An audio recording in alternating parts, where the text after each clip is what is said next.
What's up, everybody? Welcome back to Remember the Game. It is my retro gaming podcast. It is where every week a buddy of mine and I sit down and we geek out about the games we played back in the day. My name is Adam Blank. Thank you so much for listening to the show. And this week it is episode 293, and we are finally talking Golden Sun for the Game Boy Advance. This little bastard won our RPG Patreon poll back in December, and it took me this long to get to it. Am I lazy? Yes, but that's not why.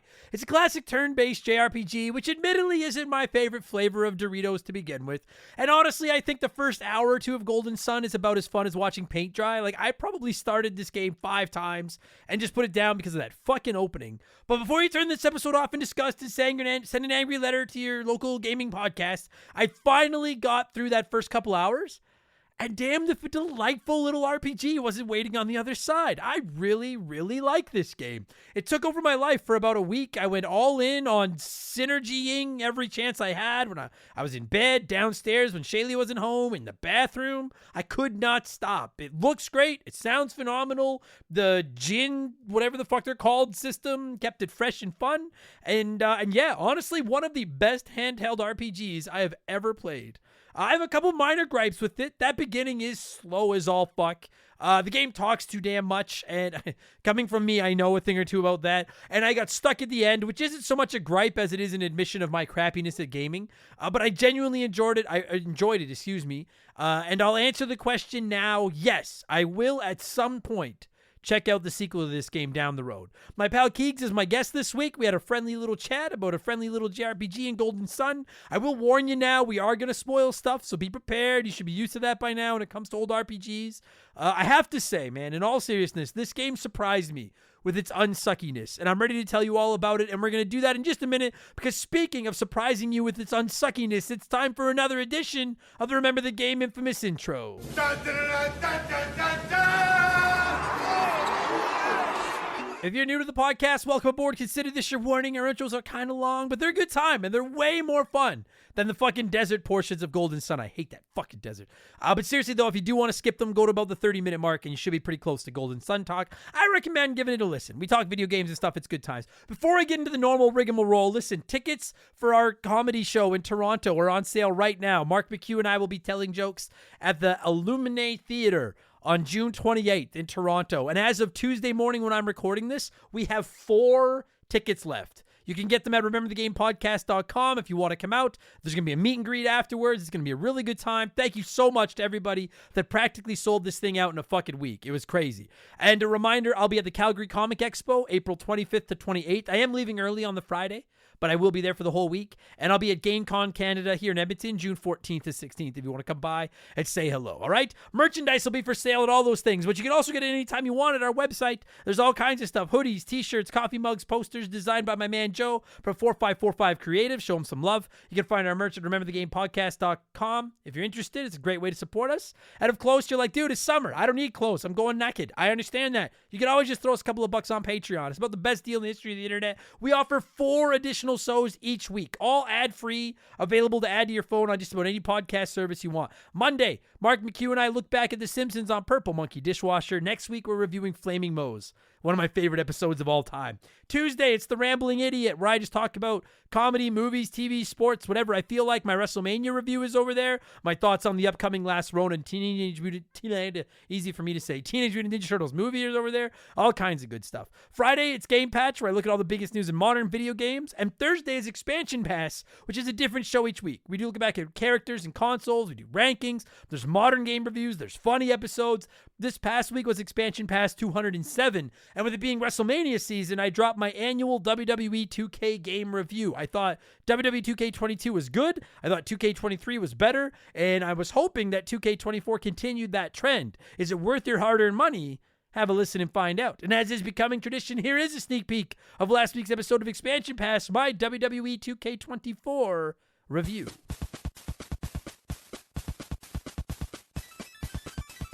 Say I'm going to body slam you and you reverse it, it's not like I'll start picking up for the body slam, you hit the reverse button, and all of a sudden you're just right back on your feet and you're hitting me in the head with an elbow instead. Like, I will lift you up and then you'll find a way to squeeze out of it. Like, they really, really have cleaned that kind of stuff up. It's just genuinely a very good looking video game. A lot of people that came by my Twitch streams of it and stuff have said, like, man, that looks really good.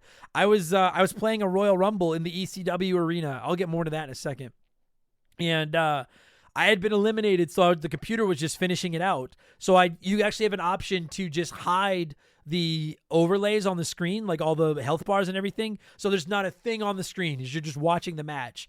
And I took a screenshot of the final, like, 7 or 8 wrestlers in my Royal Rumble. And I just posted it on social media being like, I love this game. And I had numerous people comment and be like, I didn't realize that was the game. That looked real. Like, it's a really, really good looking. If you're big into graphics, it's a really good looking game. So that's now available in our archives. And this week is Expansion Pass 208. And we're doing something we should have done a long time ago. We are dedicating an episode of Expansion Pass to the NES. We've done a whole bunch of console-specific episodes in the past where we've looked back on them, retrospectives, whatever you want to call them. But we've never based one on the system that started it all. For me, anyways. I adore the NES, so this episode should be a good time. We'll do that tomorrow. Again, subscriptions on Patreon start at just $3 a month. You get new podcasts every week, instant access to hundreds upon hundreds of archive bonus podcasts, all ad-free. Plus, you can join our 2,000-ish member Patreon, or, well, I guess it is Patreon exclusive. But remember the game Discord. You get a chance to vote in our Patreon polls every month. You get the ability to submit comments to be read on our shows. You get DM with me. You get discounts on your merch. And you even get a shout out and get to hear me mispronounce your name like I'm about to do to most of these people. A huge thank you to all of our newest Patreons. Shifty, I don't know if it's ADD10 or AD10 in all caps. I'm going to go ADD10. Zardos, Big Guini, Timothy Lenig, Rex Dart is Eskimo Spy. Makes sense. TJ Neal, David Garrison, Rudolfo Forte, Marcus Please, Caleb, hashtag Go Stars, Kixenloxt, Leo, James DeVerne, Mark Borigine, my own bobblehead, Stephen McGrath Bass, and Cryptid K. I think I butchered practically every one of those. But thank you all so much for the support. Welcome to Remember the Game Industries. You can find all that at patreon.com/rememberthegame. Don't forget, we donate 5% of that to the Stollery Children's Hospital as part of my extra live stream every December. And if you sign up for an annual sub, you'll save your 12th month's fees. Ching, ching. All right? Oh, yeah. And you can find me on Twitch. Admittedly, I've been on there in like a week and a half. I've been busy, but twitch.tv/rememberthegame. Whenever I have time, I'm over there playing video games, okay? That's enough blowing myself. Let's blow some of you by blowing in some cartridges. It is our opening segment here on the show. I read a few comments and questions from our Patreons, usually gaming related, but not always. And we call this segment Blowing in the Cartridge. He blows all right. He blows big time. That's it, honey. Get into the spirit. Let's blow. And our first 2 blowers this week are 2 of many that wrote in about Slay the Spire 2, which if you didn't see, it was announced last week or 2 weeks ago, I guess. We talked about it on Game Patch. It's not coming until sometime next year. I don't give a fuck. I'm excited as all hell. If you have not played Slay the Spire, you really need to. It is the unofficial official game of Remember the Game Industries, and I love it. So I'm going to rip through a couple of the quick comments on Slay the Spire 2. Bender's Shiny Metal Ass said, after the announcement of Slay the Spire 2 and seeing all the hype reactions, I decided to pull the trigger and get the first game as it was only $10. I'm disgusted at how this was recommended. Why on earth was this so hyped up? It is the worst $10 I've ever spent. I have a wife and a kid, and for $10, I might lose them. How will I explain this to my family? Anyways, back to playing Slay the Spire.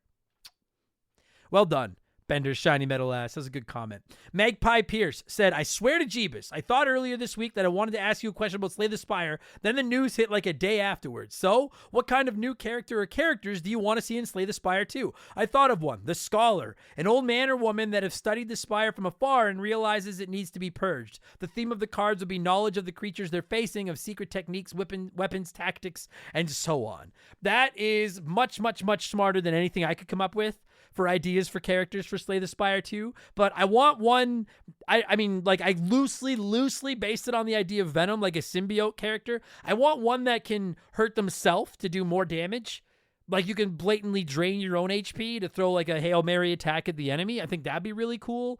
And I'd like to see a Paladin-style character that could maybe heal instead of doing damage, so you can choose which one you want to do on your turn. I think those could both be interesting characters. Man, I fucking can't wait for Slay the Spire 2. Fuck, I love Silk Song. I love Hollow Knight. I can't wait for Silk Song. Unfortunately, Silk Song has officially been dethroned as my most anticipated indie game. It's now a very close second to Slay the Spire 2. Oh my God, I can't wait. Justin Combustion wrote and said, did you hear the news? The Last Ronin live action movie. Thoughts? I did get into it in more detail on the Rambling Idiot on this past week, on Tuesday. I guess went live on Tuesday. But really quickly, if you didn't see it, yeah, the Ninja Turtles, they've announced that they're making an R-rated Last Ronin movie based on the comics, which if you've not read the comics, you need to. They're awesome. You can get the whole collection of 5 of them for like $30 at Chapters or whatever your bookstores are. Basically, it's set way in the future. 3 of the turtles are dead, and the 4th one is out to avenge them. And it's so good. It's maybe my favorite turtle story of all time. I'm very excited about the movie. I'm nervous because I think it'd be very easy for them to fuck it up. But I'm hoping they go back to the 1990 movie aesthetic. And I'm hoping that it becomes like the Deadpool of the Turtles universe. Where like you can have the PG-13 MCU or Ninja Turtles movies for everybody. And then you can have an R-rated one that gets a little bit more risque. So I'm really hoping they stick it, man. Because I am intrigued. It sounds awesome. Fuck, I love The Last Ronin. Diablo Spartan said, hey, Adam, long-time listener, third-time blower. When you were a kid, was there ever a game you saw in a magazine or commercial that you fell in love with immediately but never had a chance to play? For me, it was Princess Tomato in the Salad Kingdom. I saw one preview in Nintendo Power and I was hooked, but I never owned a copy, never saw it for sale, and didn't know anyone who owned it. Actually, so I remember seeing Princess Tomato in the Salad Kingdom in one of my Game Pros back in the day as well, and I used to rent it on occasion because I thought it looked so cool in the previews, and then I rented it and had no fucking idea what to do. No fucking idea. 2 that stand out to me. One is actually Crash Bandicoot. I didn't get into Crash until probably into my 20s, but I remember seeing the commercials of the guy in the costume like, hey, plumber boy, and I thought they were the greatest commercials. And then I don't know why I never bought I think it was like I was in high school and I was like, I'm too cool to play these games. So I never played Crash Bandicoot until later. And then the other one is actually, it's almost become a meme here at Remember the Game because there's a certain long-standing member of our community that wants an episode about it so badly. But Little Nemo, the Dream Master. I remember seeing previews for it in one of my old video game magazines, and I think I maybe rented it one time and never touched it again. Not that it's bad. I just never, every time I went to rent a game, I'd rent a Turtles game or a Mega Man game or something. So Little Nemo was the other one. I always thought it looked so cool. I loved reading the previews of it, and then I just never really played it. So those are the 2. Crash and Little Nemo are the 2 that I remember. And Princess Tomato. That's funny. I remember that as well. If you haven't played it, that's a weird fucking game. It's on the NES. Look it up. Princess Tomato and the Salad Kingdom. It's a weird game. Sleepy New said, greetings, Mr. Blank. I've heard you mention a few times on previous episodes that you like Japan. So I wanted to ask if you were going to get an opportunity to visit, what would be the top 3 things you'd like to do here? We moved to Japan last year from the States due to a temporary work assignment. We're having a blast. Love the show and keep doing you. Well, thank you, Sleepy New. I actually have been to Japan. That was when I fell in love with it. We went... Jesus, I'm old. I don't know, 5 or 6 years ago now, we went to Japan and Vietnam, and I absolutely fell in love with Japan. The coolest thing I did was ripping around Tokyo dressed as Bowser with Shaylee, and you could do these go-kart tours. I don't think you're allowed to do them in Nintendo costumes anymore, but it was genuinely the coolest thing I've ever done in my life. It was fucking sick. I'd love to go back. The number one thing I want to do if I go back is check out Super Nintendo World, of course. Oh, God. I've always wanted to see live sumo wrestling. And I really wanted to go to a New Japan Pro Wrestling show. They just weren't running when we were there. We did go to a ball game at the Tokyo Dome, which was fucking sick. And if you've never been there, the things I can most recommend are actually the Tokyo Dome is fucking awesome. Go there. Check out Super Potato. You gotta check out Super Potato. Retro games is fucking wild. It's the coolest thing. And even if you can't dress up in costumes anymore, if that go-kart place is still open, ripping around Tokyo on go-karts is genuinely like one of the coolest moments of my life. I love Japan. I can't wait to go back. I fucking love that country. Luke from the city of Scotland. Oh, I'd love to see that city someday. Says, hey, Adam, third time blower, first time being read on the show. Well played. After listening to the last Remember the Game where you were speaking to Eddie from Flynn's Arcade, on behalf of all hot dogs, did you manage to acquire your beloved Miss Pac-Man cabinet? Loving the show. Keep up the good work. A lot of people have asked me that. If you haven't listened to the last episode of Remember the Game, I interviewed a dude from a arcade in Florida, really nice guy, and I mentioned that my ultimate white whale for gaming is I want an authentic, big-ass, heavy Miss Pac-Man arcade cabinet. And he was like, I have extra, and I'd be willing to hook you up. No, I didn't. I'm grateful. I'm grateful that he asked, or offered. I don't have the money, and I certainly don't have the space for that fucking thing right now. And to ship it from southern Florida to northern Alberta, that's fucking feels like it's about 3/4 of the way around the world. We couldn't make it happen, but someday. Thank you to everybody that's been asking. I'm great. I appreciate it. Rand Hakubi said, Andy, I've noticed that you will sometimes drop an I say nay nay. Did you pick that up from the late great comedian John Panette, or did you come up with it on your own? Much love to our CEO. I'm glad she is doing better. She is doing great. She's sleeping on the floor right beside me. Fat diaper dog. Great poll, by the way. I don't know a lot about stand-up, but that is where I got nay nay. John Panette is probably my favorite comedian of all time. Top 3, him, Jerry Seinfeld, and Bill Burr. If you've never seen him, look him up. I guarantee you have seen him. You just don't know who he is. He passed away some time ago. Shaylee and I got to meet him and see him live once. One of the best live comedy performances I've ever seen. And that was one of his things. When he would say no, he'd say, nay, nay. And I blatantly stole that from him. Rest in peace, Mr. Panette, you fucking legend. I love that man. And finally, before we move on, it's letter time. Arrow Slonic wrote in and said, Yo, Adam, what's your thoughts on pre-orders? I've only done it once for Battlefield 2042 and wasted $100 on a piece of crap game I only put 10 hours into before uninstalling it. Honestly, I will never pre-order another game again. Instead, I'll wait a few days and watch a review on YouTube of the game I want, then decide what to do. Have you ever pre-ordered a game and then regretted it? P.S. Ever go to the Cat Cafe on White Ave? Little crowded, but damn, there's some cuties in there. Cats and women.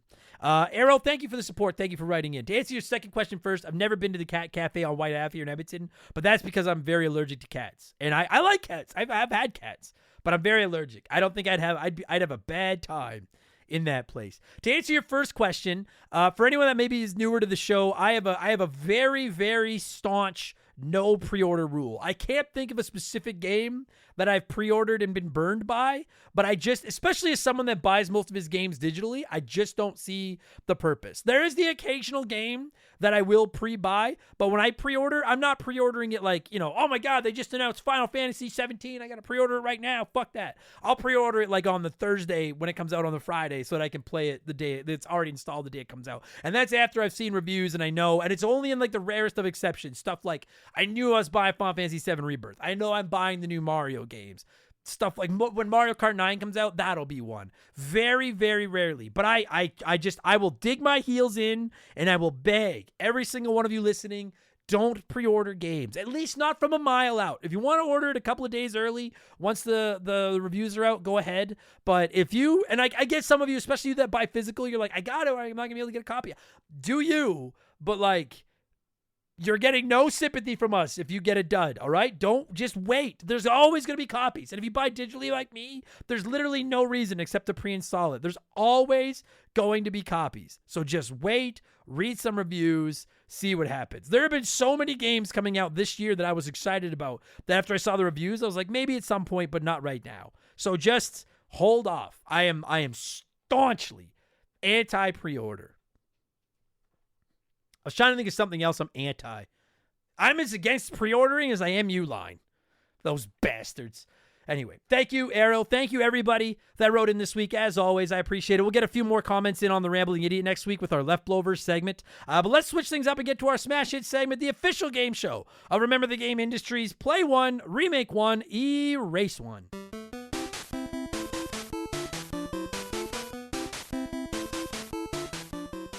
And a huge thank you to Classic Concentration from the NES for unknowingly providing us with the theme music for the show. The rules are simple.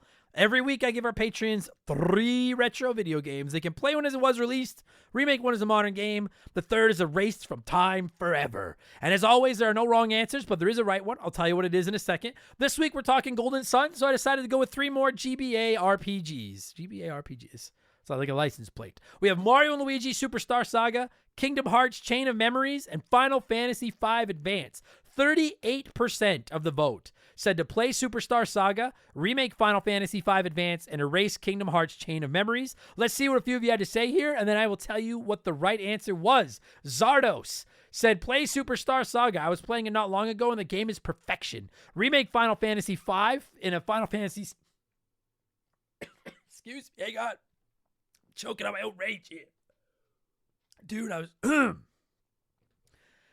know a good podcast would edit this out. I might have to edit this out. I'll be right back. I don't know what the fuck's going on with my voice. Puberty. I'll be back. Oh my God. I might have actually choked on my own rage there. I don't know what that, it was like, I felt like my throat just closed all of a sudden. That was, wow. Okay. Let's try that again. Zardos said, play Superstar Saga. I was playing it not long ago and the game is perfection. Remake Final Fantasy V in a Final Fantasy VII remake style. Galoof deserves the Aerith treatment. I want to cry seeing it in 4K. And then erase Kingdom Hearts Chain of Memories. Even though I'm a huge Kingdom Hearts fan, I was never able to beat Riku in the castle and I was soft-locked in the game, so fuck Riku and this game. They can go kick rocks with open-ended toe shoes. You know what? Any game that can soft lock you makes my shit lists. I don't even know that game. And, I'll save my thoughts because everyone knows where I stand on Kingdom Hearts. Good answer, Zardo. Sorry I butchered it so horribly. My God. I did it bad when I edited it out because I never edit out anything. I'm editing that, at least part of that out. That was pretty rough. Lee Carvello's Putting Challenge said, I'm playing Superstar Saga. I never played it, but Nintendo and Mario normally do great things. I'll remake Kingdom Hearts to get rid of that stupid card mechanic, and I'll get rid of Final Fantasy. Plenty of other Final Fantasies out there. I have to say that is, more people didn't say that, but that does seem like sound logic. Like, I could get rid of Final Fantasy. There are a lot of them. I think Final Fantasy V is fantastic. But I'll hear the argument that you're like, there's like 3 billion of these. We could lose one. It's like Mega Man. You're like, we could lose one. Fair enough. Jake Carter said, I know that I'm the anomaly here, but as a resident Kingdom Hearts diehard, I have to play Chain of Memories for the nostalgia. Beautiful pixel art and soundtrack. I'll remake Final Fantasy V because it needs more love. Even just a modernized 2.5 or 3D version with the same story and gameplay, I'd be all over it. And I'll erase Superstar Saga. I'd rather play Super Mario RPG personally.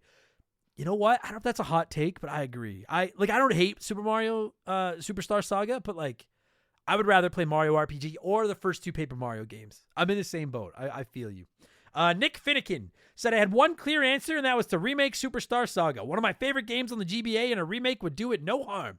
The other 2 games I've never played as I have no interest in either, so I flipped a coin, and I'll play Kingdom Hearts and delete Final Fantasy V. I always respect people who base these big life-altering decisions on the flip of a coin. I love the gamble. And Straw Hat Luigi said, play Superstar Saga. The sprite work and music cannot be any better in my opinion. Remake Final Fantasy V because the gameplay is really fun with multiple jobs and gives many different ways to play through the game. Fix the story bit and it'd be perfect. And as sad as I am to say this, being a massive Kingdom Hearts fan, erase Chain of Memories. Even assuming this also erases the remake on PS2 because the card battle is not everyone's cup of tea, and it also started the very confusing plot lines for the Kingdom Hearts series as a whole. Is that true? Is this the one where things kind of went off the rails? Story-wise? That's fascinating to me. I agree. I love Final Fantasy V, by the way. I agree with just about everything you said. This was tough because I've played and loved Final Fantasy V, and I've played and liked Mario and Luigi Superstar Saga, and I'm anti-Kingdom Hearts, as many of you know, and I don't like erasing games I haven't played, but Kingdom Hearts is the only one here I haven't played, so I didn't know what to do. I ended up going with the runner-up this week. 35% of you voted the same way I did, as did Sapolsky, who said, I haven't played any of these, but I'll play Final Fantasy V because it already has the pixel remaster, and I wouldn't want to remake it. I'll remake Superstar Saga because I'd really like to check this game out, and I would erase Kingdom Hearts because of these 3, it's the one I have the least interest in. Sorry, Mickey and Goofy, but it had to happen to someone. Don't apologize to Mickey. Fuck him. Goofy, I'll hear apologies for. Mickey can go fuck himself. I'm in the same boat. I'm going to play Final Fantasy V Advance because it's fucking awesome. I love that job system, and I just want to play it again. I love that game. I'm going to remake Mario & Luigi Superstar Saga and give it the Final Fantasy VII remake treatment because that'd be dope. And then I'm going to erase Kingdom Hearts. I'm sorry, but no. I really did try to come up with a way not to erase Kingdom Hearts. I'm erasing Kingdom Hearts. I'm sorry. It's not happening. I'm sorry. There's a Canadian in me. What have I been playing over the last 7 days? You know what's crazy? I haven't done a new episode of this show in 2 weeks, and I've been playing the exact same games. I've been playing Final Fantasy VII Rebirth, which I'm really falling in love with now. I thought that game was really slow out of the gate with the open world segments back to back, but now it's fucking, I'm as in love with it now as I was Remake. It's great. I've been playing WWE 2K24 because it's awesome. I've been playing Balatro, that stupid card game, because I can't fucking stop. And I was playing Golden Sun like a fiend until a couple of days ago when I wrapped it up. I'll be starting Beautiful Joe this week to get ready for an upcoming episode of the show. But that's what I've been playing. So we're going to pause here. We're going to let the sponsor come in, do their thing. Or I guess I'll probably do the thing for them, but maybe they'll do it, whatever. And then when we get back, it's all Golden Sun talk, okay? We will be right back after this. We've had some great partners over the years here at Remember the Game, but I don't know if any of them have hit home for me quite like Hometown Hero does. No pun intended. Don't start. It's a transparent, honest cannabis company that helps people and gives back to those that have served their country at the same time. I mean, come on. As soon as I read about these guys, I knew I wanted to work with them. Hometown Hero is a cannabis company out of Austin, Texas, and they were founded back in 2015 by a U.S. veteran. They have two goals: create premium hemp products that can help everyone, and to support veterans by donating a portion of those profits to organizations set up to take care of those who have served. Hometown Hero products are of the highest quality, and everything they offer is made right there in the U.S. of A. Gummies, caramels, chocolates, drink mix. There's something for everyone. And what's more, their hemp is grown locally in Texas, which is something they should and do take a lot of pride in. And they offer certificates of analysis for everything they sell because they want to be clear that their products are as advertised, both in terms of potency and ingredients. No contaminants, you get what you pay for. Just how they conduct business is enough to get my good eyes' attention, but when you circle back to the fact that the company was founded by a veteran and they put such heavy emphasis on supporting veterans, this isn't just lip service. I'm not reading a script I was given here. I'm proud to have Hometown Hero associated with Remember the Game. Reclaim your evening. Visit hometownhero.com and use code RTG to take 20% off your first purchase. That's hometownhero.com, code RTG for 20% off your first purchase. This is an ad by BetterHelp.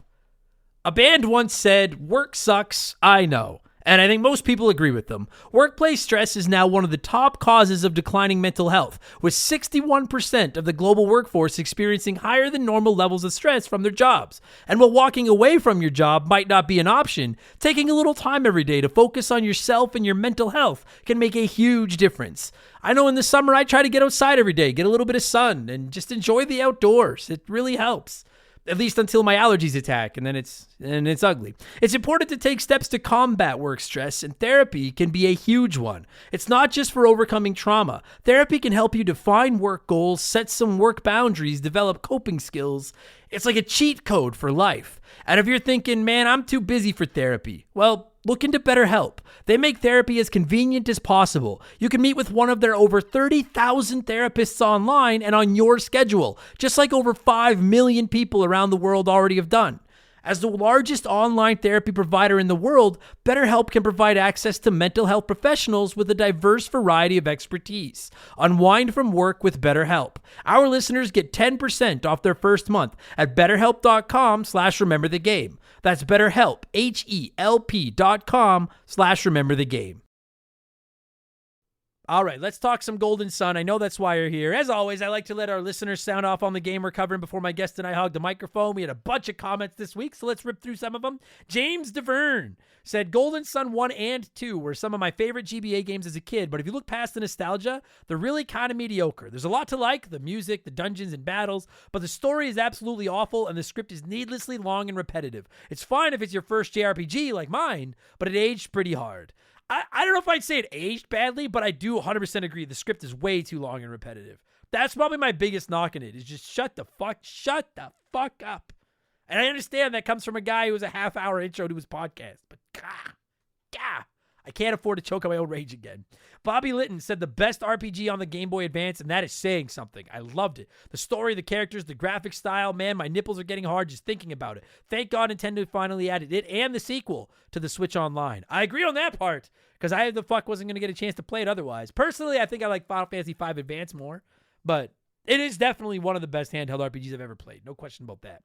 Banana Bread said this was the game that defined that handheld games at that time finally looked the same as Super Nintendo games. I mean, I'd hear an argument that all the ports of the Super Nintendo games look like Super Nintendo games, but I get what you're saying. I agree. Dude, Game Boy Advance games are sexy as all shit, and this is one of them. I agree. I'm not going to argue with you. This game is a fucking good-looking video game. Terror of Rebirth said I'd never heard of this game until a buddy of mine let me borrow his shortly after it came out. Other than Pokemon Ruby, this game spent more time in my Game Boy Advance than anything. I even have the save sound as my notification sound on my phone. Absolutely love this game. Started playing it when it came back out on Switch Online, just trying to remember where everything is and the little things to be done for the carryover data to the Lost Age. I didn't ride out till the end of the game that it carries over to the sequel. That's ballsy. We'll talk about that in a second.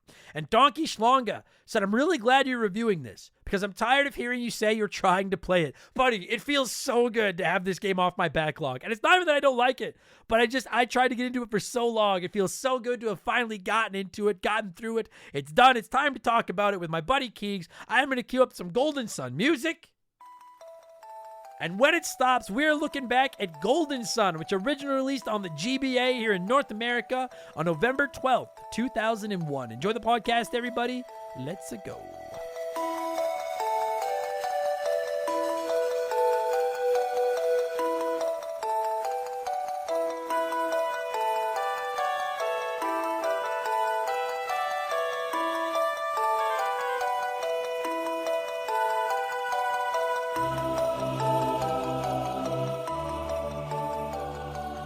All right, so as I'm sure I probably have explained in the infamous intro and everything, we are talking Golden Sun this week. This is your final warning. There will be spoilers, although admittedly, I don't think there's anything that crazy in here to spoil. I didn't think this story was anything special. But speaking of not special, joining me via the blank phone this week to talk Golden Sun, that's a segue, is my buddy Keegs, one of my go-to RPG guests. Keegs, you're special. You're just special in a different way. That's what my mom tells me. Yeah, you're a different kind of special. How are you, buddy? How's life? It's not too bad. Finally out of winter, I think, for good up here. I think, knock on wood, but I think so. I think so. We had 3 false springs in the last month? month? Dude. I know, but I'm like, Shay and I literally just a couple of days ago had a discussion about taking our winter tires off, and I was like, I'm going to give it one more week. Just, it is Alberta. You never fucking know. We're talking Golden Sun. I know you're an RPG guy. You were pretty gung ho about this. I have a lot to say about this game. Where are you? Where are you on Golden Sun? I don't have a lot to say about this one because this is one that I played the first one back in the day. Never played the second one, but then I played the DS one that apparently everybody hates. Oh, and I played the shit out of it and loved it. Way to go! That's how it's done. But. I tried to jump back into this one too when it won, and then we talked about it, and I couldn't get it finished before Persona 3 came out, and then Persona 3 and Balatro took over my life, and I just have not had it to go back into Golden Sun. Well, and to be fair, I've never even played Persona 3, but I've played Personas before, and to be fair to all the Golden Sun lovers out there, Golden Sun is no Persona. Like, it's good, but it's no Persona. So it's fascinating because this game won our fucking Patreon poll back in December. And here we are, it's April 14th when you and I are recording this. So it took me 3.5 months to get through this game. This game's only like 25 hours long. But the reason it took me 3.5 months was because I must have fired this game up a dozen times. And I'm not the biggest RPG guy. And every time I fired this game up, I would play it about an hour or 2 hours, and I'd be like, I don't really feel like playing this right now. I finally forced myself to like sit down and really dive into it, and then it clicked, and I get it. I like this game, but I gotta say, buddy, for anyone listening to this, that maybe this episode convinces you to go out and give Golden Sun a shot, don't let the first hour to 2 hours ruin the game for you. It gets a lot better. The start to this game is as slow as any game I think I've ever played in my fucking life. Yeah, you can definitely feel the influence of like the old slow starting RPGs of the 80s and 90s in this one. Right. It's definitely like hey, we're going to ease you into this because like they do the whole puzzle, like there's a lot of puzzles and stuff as well. So they kind of like ease you into this whole like, hey, here, you're going to fight stuff with your swords and your magic, but then you're also going to use your magic for your puzzles. But then you're also going to get these little dudes that change your magic for your puzzles. And it's just like, there's so many like layered mechanics that as you get into the game, like you need to be using them all. So like I think they just were a little too hand-holdy for the first couple hours. I agree with that. And I also think like from a story, like, so Listen, there's very few things that I consider myself like genuinely good at. But talking, telling stories, like I'm like, this is I do this for a living. I'm not terrible at this. And a bad storyteller can really get under my skin. And I have to be honest, Golden Sun is a bad storyteller because it takes what could take about 15 seconds to tell you and makes that take like 8 minutes. Like this, boy, this is a long-winded fucking game. And that I think is what was turning me off at the beginning, is there's not a lot of action. You have that whole little like fuck, what's it? Is it prologue? Is that prologue. It's like that whole little prologue where like you really aren't doing any fighting. There's the storm. You need to try to save Felix. You're looking for someone that has some. How do you pronounce it? I pronounce it synergy. I always said psynergy. It does look like psi energy. That seemed like so impractical. Yeah, such an impractical word, but whatever. Like, but it is a JRPG, so yeah, exactly. Yeah, I literally just found out when the Final Fantasy remakes came out that it was Mako and not Mako. Yeah. So what the fuck do I know? So, but at the very beginning of this game, like you need to save that Felix kid. There's the storm. You're looking for someone with some sayonara energy. And you're really not fighting like at all. You have like one or two occasional fights. Then you've got like, oh, okay, the storm is over an hour in the future and they're learning to use cyan energy. And then you got to go find the old guy and then hike up to the Mount Solus or whatever the fuck it's called. And I was like, for the love of fuck, let's get going. And when it does get going, I was like, oh, okay, now this is actually pretty fun. Yeah, but fuck me. Just get to the just point. One of those that they just spent a little too much trying to build the world at the start instead of letting you play the game while it's doing that. And like what, you get to fight like 2 battles against rats, and then you fight Satiros and Minardi, and then they kill you. Yeah, like, that's the only fights you get to do for the first couple hours. Yeah, and then it's just a walking simulator, and like, and like you mentioned the the Pokemon, the fucking Pokemons. I don't know what the fuck. How do you? Djinn. How do you pronounce what they are? The Pokemons. Djinn. They're like genies. Yeah, Djinn. Okay, genies. Okay, that makes sense. All right. Yeah. The Djinns, like the Djinns, play such a big role in the game, and I'm shocked that you don't really interact with one for like. I was shocked they didn't throw one at you in that little prologue just to kind of give you like a teaser, you know? Like it was just, I felt like it was 2 different games. I felt like that flashback was a whole different game from the rest of the game. So we had comments from people being like, oh, I tried to get into this when you said you were going to cover it and it was just too slow for me. I get it. I really do think, and I don't blame people that don't want to put the time into getting past that early part, because I hate that. I hate when people are like, oh, that's a great show, you just have to get through the first season and a half, and I'm like, well, then I'm not watching your fucking show. But it really is a good game if you can get through that first couple hours. I promise. It's a pretty solid from an I will say, like, from an RPG perspective, like I don't know if I've played another Game Boy Advance RPG. Oh no, I played Mario and Luigi Superstar Saga. Yeah, and Pokemon. I guess, and Pokemon, yeah. Have I played a GBA Pokemon? Oh, yeah, Emerald. Yeah, Emerald, remember? Yeah, but I didn't like Emerald. Remember how well that went? Yeah, I do, yeah, and I didn't like Emerald very much. I will say this. Okay, well, then I can say with some authority that this is now my favorite GBA RPG. Like, the GBA, like, what makes the GBA so cool to me is that it's like a handheld SNES. And I would sit here and say that I would put Golden Sun. I'm not going to say it's better than your Earthbounds and your Chrono Triggers and those, but it's in the same class. Like it can hold its own against them. Yeah.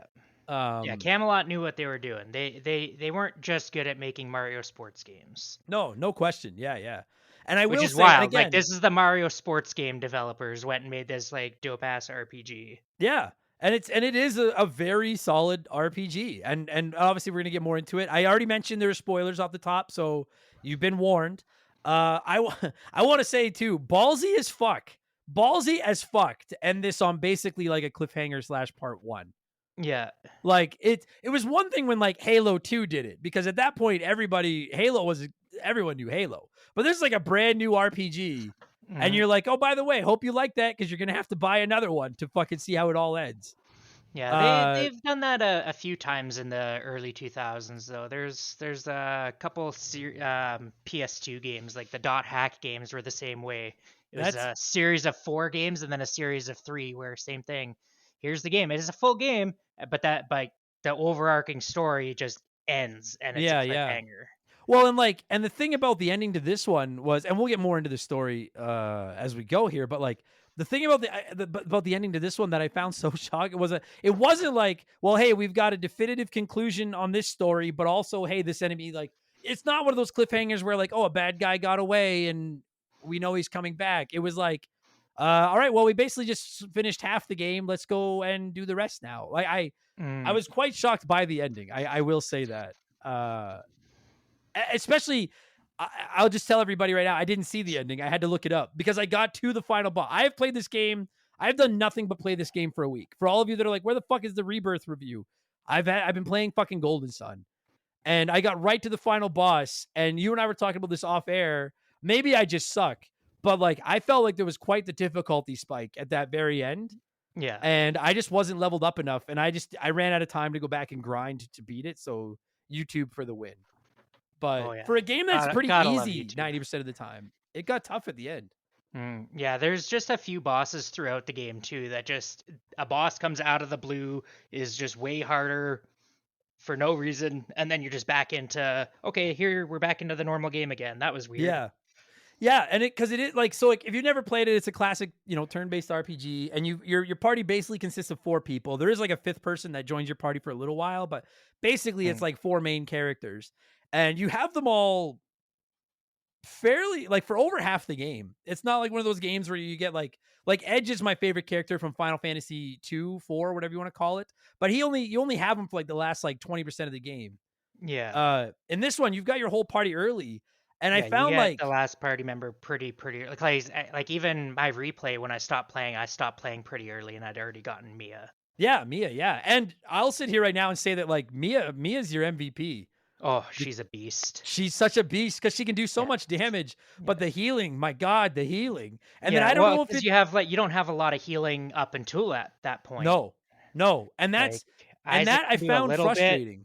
and I think if you move some Djinn around, Ivan can do some decent healing because he's got a pretty good magic stat. But Yeah, well, and that's one of the things I was saying to you off air that like I found frustrating with the game too was like, look, I understand it's a game and I don't want it to be like baby's first RPG or I get that, but like the healing, you're right. There's not a ton of healing in the game, at least not until Mia is on your team. But also like even when she's on your team, dude, I don't know if I just built my squad wrong, but like bringing people back from the dead in this game is not. It's not like you just got endless like Phoenix Downs, like. Those water of life or whatever they're called, basically what they are, Phoenix Downs in this game. They're like, dude, what, they're so coins? expensive. They're like 3,000 coins or something like that. Yes, and you maybe find half a dozen like in the wild. I know so first one that I found in the game. This time I started replaying it, and when I played it back in the day, I just took it to the store and immediately sold it because I was like, one guy dies in the early game, who gives a shit? Like that's right. Like how much money you're getting from selling that one thing. Like you can basically kit out your whole party just by selling that one item. Yeah, and you're right, because I found that too. Like in the early going, I had at least somebody dying, usually Ivan, because he's kind of a pussy. Yeah. But I'd have someone dying a lot in the early going, and I was like, all right, well, I'll go and revive them and come back. But then for the later half of the game, I didn't have anybody die. And then every once in a while, I get into a boss fight where all of a sudden I'm getting just massacred. And I'm like, I don't have any revive spells. I had one of the Djinns that I had equipped to Isaac. Its ability was revive a person, but you use it once and then it's off the table for fucking forever. Yeah. So it was a weird game because I found about 2/3 of it, as far as combat goes, we'll get into the puzzles and stuff later, but like as far as combat goes, I found about 2/3 of it very, very easy. And then all of a sudden it was like, he's getting too comfortable. Let's knock him down a peg. And it would just fuck me right up. There was a fucking dragon in that second desert in this pink tornado that you pour water on. I tried to fight that dragon 3 times and then was like, I give up. I can't beat you. I can't. Yeah, there's a bunch of those like mini bosses that are just like, what the fuck? Like, those tornadoes. It's like, you douse the tornado, which we'll give you guys some context in a bit, maybe. But yeah, you douse the tornado and then you fight this lizard that like can half wipe your party. Just destroy and then it's like, hey, go do that 4 more times in this desert. Fuck me, man. And there's a boss. Like, Oh, It's fuck. just It was some of them are just like, oh, there. I guess the puzzle is combat this dungeon. Yeah, exactly. Yeah, exactly. So, okay, so yeah, so if you never played it, you play as these like you have 4 main characters. Isaac is like the protagonist, I guess, the leader. Mhm. Garrett is like his best friend or his childhood friend. Ivan is this like Harry Potter nerd, this fucking wizard kid who like literally dies when enemies fucking sneeze on him in the early going, but he's pretty Yeah, powerful magic wise. And then Mia, who is just your MVP. Mia's the best. yeah, And the whole, and I'll ask you this because like I saw some people comment and be like, dude, the story of this game is fantastic. I am in the camp of like, I think the story of this game, I'd give it like a 6. Like it was, there's like these 4 stars that are like different, like elements, Mercury, yep, Venus, whatever the fuck. yep. And these enemies show up and they get 3 of them and you have the 4th one. And the enemies are going around the world trying to take these stars to various lighthouses that are equated to the stars to activate the lighthouses to bring back this like old alchemy magic thing or something or other. Yeah, it's a pretty basic, 4 crystals Yeah, kind it of is. Final Fantasy story. But like where the story lost me was it was like, okay, we are like, listen, I understand that every RPG in the history of RPGs isn't just focused on stopping the main bad guy. You always have to go and help other people with their problems and that kind of stuff. But like the number of places and like I it was telling me about all these different places and all these different people and all this, and I was like, I have no idea who the fuck you're talking about. Like Yeah, it's I thought the priority was getting to these lighthouses and getting our friend back and maybe stopping Felix. And instead now we're going to a Coliseum. Now I'm looking for like my 12th missing person.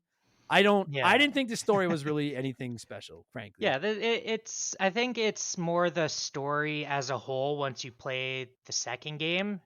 Right. Like I said, I haven't. I've Right. I've started it a couple times here and there over the years, but never. It's another one where it starts a little bit slow, but once it picks up, and then you just kind of cruise through the game, from what I understand. Right. But yeah, it's just the story as a whole of those 2 games that's where it's like, wow, that's a really good story. Whereas the first one, it's like, yeah, it was the story felt like it was a lot more of just like a plot device to take you from place to place. Like Yeah, it was. it And was it's like the game was focused on the puzzles and the dungeons, and the yeah. story was there to just get you along the way. Whereas in the second one, from what I hear, is it's more like, okay, no, now that's story first, and the game takes you through the story like Right. a normal game is. And I want to make it clear, like I'm not ragging on it for the story because I think actually, you know what? I should take back that this is my favorite GBA RPG. I actually think Final Fantasy V Advance is my favorite GBA RPG. I love Final Fantasy V Advance. That game's fucking awesome. And that game's story is practically non-existent. Yeah. It's just there, but like I love the job system and the mixing and matching and stuff. And I'll put Golden Sun as it's kind of like a hybrid from like a traditional story heavy RPG and a little bit of Final Fantasy V. Because if you want to get funky, which I did not, but if you want to get funky with this game, you can mix and match the various Djinns you attach to each character and make each character into different classes and give them different abilities and stuff. Mhm. And I did find that quite impressive, especially for a handheld game. You Yeah. do have I thought the combat system was actually surprisingly deep. It's a cool balance too, because it's like incredibly deep, but it doesn't have to be. If you just like don't get it, or like don't want to get into mixing and matching all those Djinn around, you can just slap the elemental Djinn on their matching party member, and that'll just carry you through the game. As And long as it's you're not yeah. running from everything, as long as you're still doing battles and everything, and like actually learning what your abilities do and stuff. You can't just completely ignore the game, but you don't have to go deep into those mixing and matching mechanics to get through the game. No, and that's what I was gonna say. That's exactly what I did. Because I looked up the manual, and I'm gonna say it. I say it a lot on this show. If you're playing an old game for the first time, don't hesitate to look its manual up online because these old games were meant to be played with the manuals. Yeah, a And lot, like not so much in this era. It wasn't like you need it, but yeah, I remember like our back in the day with the NES and Super NES, like you oh had yeah, to read the manual well, to play the game. and even this one, like it does give you like some ideas of like, hey, if you so okay, so we'll get more into the Djinn system in this game. There's like these little I don't even know what they are. They're fucking Pokemon. They look like Pokemon. Yeah, they're basically like little elemental spirits. Yeah. And you find them as you play through the game. And whenever you find one, there's basically there's 4 elements. There's wind, water, earth, and fire. And each of the Djinns you find, each of these little creatures, falls into one of those 4 categories. And each of the 4 party members in your team also are kind of default associated with one of those different categories. And so as you collect these Djinns, you can attach them to whichever party member you want. And when you attach them to a party member, they'll level up that party member's stats, and they'll also give that party member access to new spells sometimes. But as you attach more and more of them to a character, they actually change the class that they're in. And so, like, if you just give, like, Garrett's the fire guy, if you give him all the fire Djinns, then he just gets a whole bunch of fire spells. But if you decide to, like, oh, I'm going to give him a water Djinn and a earth Djinn, then he might become like a whole different character and end up with all these different spells that he wouldn't have had otherwise. I tried to mix and match a bit, and then just found myself like I could have used like a flow chart. I just got to the point where I was like, you know what? I'm just going to leave them all on their own things. Yeah, well, basically, there is a formula behind it. I don't know if they go into it in the manual because they don't in the game, but No, it's they don't at all. basically some of the better. There's like 2 element classes you can get, and then 3 element classes, and it basically does a whole balancing on like elemental strengths and weaknesses. So it's like Right. you need to have like most of like your guy's main one, and then have their like opposite element, and then like a couple of one of the adjacent ones or something like that. There's a whole thing that goes into it of just how it actually changes all the class. Like we said, it's a crazy deep system And for something that doesn't need to be. totally. And I think it's cool that it is. agreed. And I think part of the reason it's like that is because, like, you know, it's easy now to look at this game in 2024 and, you know, point out how deep or how undeep it is or whatever the fuck. But like in when this game came out, which came out 2001. in 2001, like a handheld RPG with this much, because you got to remember too, like whether they want to admit it or not, they're kind of competing with Pokemon at this point. Yeah. And so a handheld RPG needs to have a little bit of meat on the bone. I could see how, like, if this was, and I know we have listeners that probably grew up playing this game, but this was your game as a kid. As soon as you're done, you hop in and do another run and just mix and match some more. There's borderline endless combinations. There's a bunch of post-game stuff too. Like there's this whole dungeon, Crossbone Isles. I don't know if you ended up stumbling. I found it, but I couldn't figure out what to do with it. I did find it. That's the super dungeon. It's you need to have every psi energy. Like you're got to be decked out in your gear. Like it is as hard as. It's like if you didn't learn how to play this game, like you will not figure out how to get through. Right. This. You're like the South Park. Like you're gonna have a bad time. Yeah. Yeah. Like it's a lot of the, like I said earlier too, with like the different stacking with the puzzles too. It's like you're having to use 2 or 3 different psi energies on one puzzle to figure out the puzzle kind of levels of depth with it. It's the game itself is just like a, hey, here's a nice fun little RPG you can play. But if you're like a nut for it, they're like, hey, here you go. You want to get gritty with this game, you can give her. Yeah, you'll get your money's worth for sure. Yeah.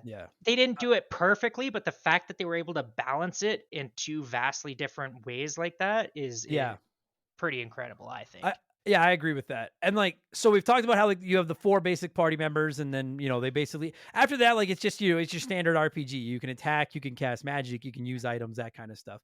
Where another role that the Djinns play, and it took me a little while to fully understand this system, but once I got my head around it, I was like, that's actually a really cool system, is when you pick up one of these little Pokemon Djinn characters, you can set it to a character, like to a party member. And if you set to a party member, that's when they level up like their stat. Like you'll get some stat, sometimes you get stat debuffs, but you'll get stat buffs in return, and you'll get access to new magic as you've got different class or different elements like equipped to your character and stuff like that.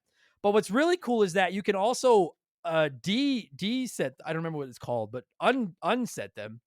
Standby. Standby, that's right. Yeah, standby. And then you can just use them as a summon. And like if you have 1 water Djinn on standby, then you can cast a level 1 water summon. If you have 2, then you can use a level 2. If you have 3, then you can use a level 3. And then you're like, the trade-off is you're giving up the stat buffs and you're giving up some of the spells they give you, but you can use this really powerful summon. But then once you use the summon, now that Djinn goes on, it has to rest until it gets its strength back to be able to use one way or the other. So then it becomes a bit of a strategy thing when you, especially when you know you're going into a big fight. It's like, do I set all of these Djinns on my character to make my character stronger, or do I leave them all loose so as soon as I go into a fight, I can cast a giant summon? Because when they're set on you, you can use each one has its own specific like magic spell that you can use by unsetting it. You take it off your character. It unleashes it. Yeah, you unleash its magic spell. Once it's been unleashed, then it counts toward being available toward the level of whatever summon you're casting. So I know it sounds complicated. It is a hard thing to explain. Yeah. Well, because then there's another balance with it too, is you can unleash your Djinn in battle, and you don't. It just sits there on its standby, like it's not resting, and then you can use it for a summon, or you can reset it back to your character right away instead. Right. And then you can use its unleash ability again right away.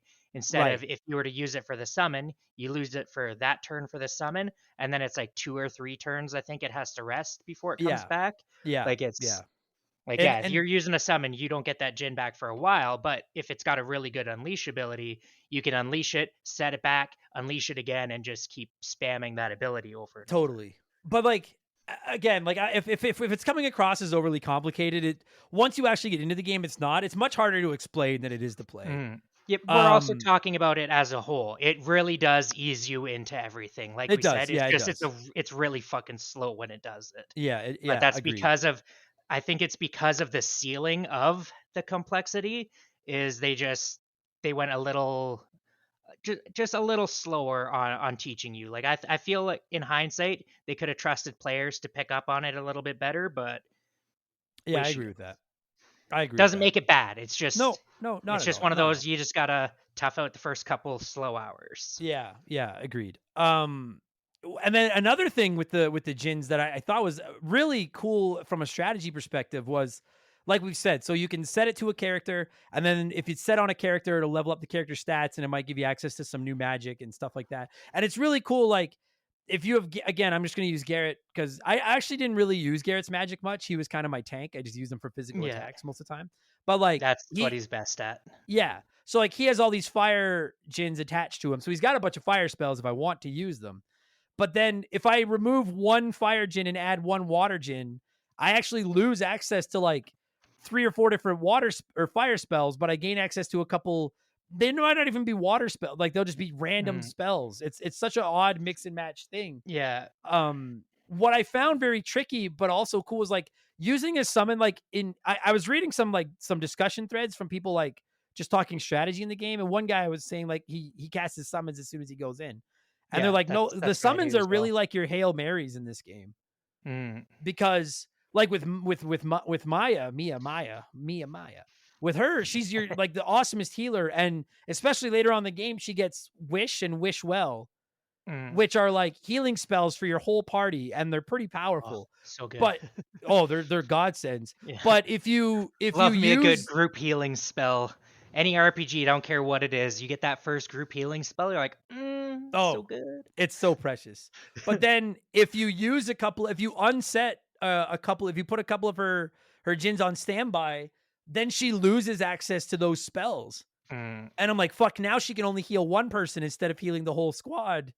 And it's like, was that worth taking those Djinns? Like, and that's just one example of like, it really does become a like, I guess a couple of boss fights, I would roll the dice to be like, fuck, I need to drop a couple of heavy summons, because the summons do massive damage. Yeah. But and then they also boost your elemental damage. That's right. Yeah. Like if you cast a fire summon using a character, their fire powers go up as a whole. Yeah, so that's why I have them all ready, and then I just summon for my first turn, and then go into the battle just to get that elemental boost. Power.